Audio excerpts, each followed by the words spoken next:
In this video, I'll go through the process of importing your own custom materials and textures into Substance Painter.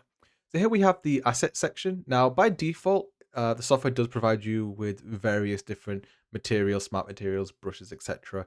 But these aren't just the only materials that you want to use. Maybe there's something else that you want. So there's a few ways you can do this. You can use Substance's own sort of community center as well. So if you click on this little button here, this will take you to this website, which is the community assets. So these are assets that people have made and provided to you to use for free. So you can search whatever you want and be able to add these to your software, to Substance Painter.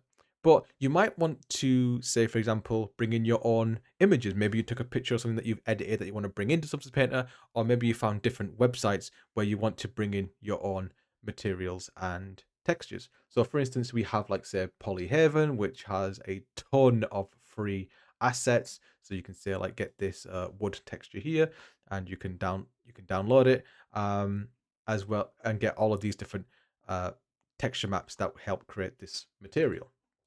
Same with Polygon. Now it is paid for, but there is like a free section which has hundreds of materials. So I can say like this grass here.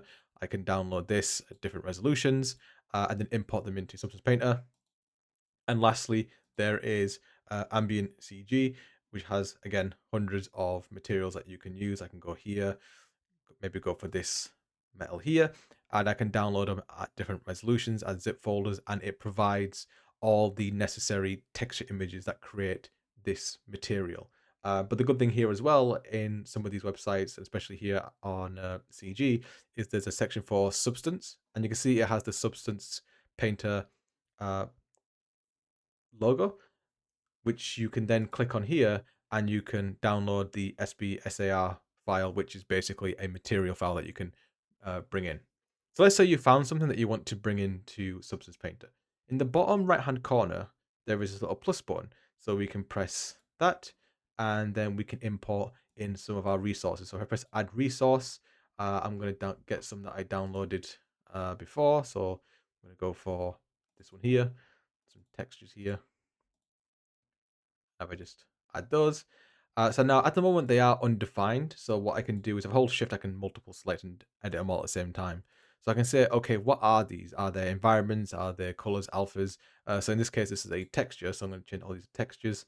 And I can also add a prefix. So I can say, right, when I search up this particular word, these textures should appear. So I'm going to put,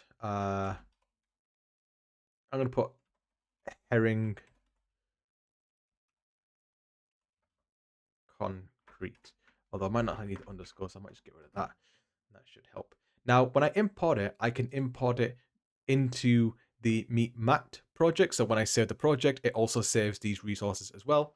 I can add it into the actual asset library. So it's going to be available in any Substance Painter file that I open. So it's actually inside the actual software itself. Or I can just add it in for just this current session right now, which means if I open up Substance Painter again, it's not going to appear next time. So right now, I'm just going to add it into this project. Import it, and you can see now that these have been imported into Substance Painter. So I could go, for instance, here, and then start adding in these textures. So like, okay, I'm gonna add that base color, get the normal, add that in as well. Which one's this? I think that's the displacement. I think this is the roughness, so I can add the roughness. And there we have it. I've brought in this material into Substance Painter. Pretty simple. And again, you can do the same here with the shader as well. So I can call this like a base material.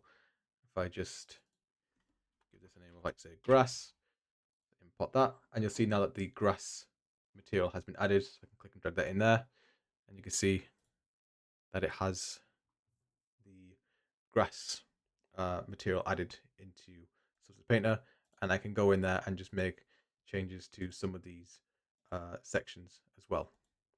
So I can see I can kind of change the grass intensity as well. So that's all you need to know in how to import your textures and materials into Substance Painter.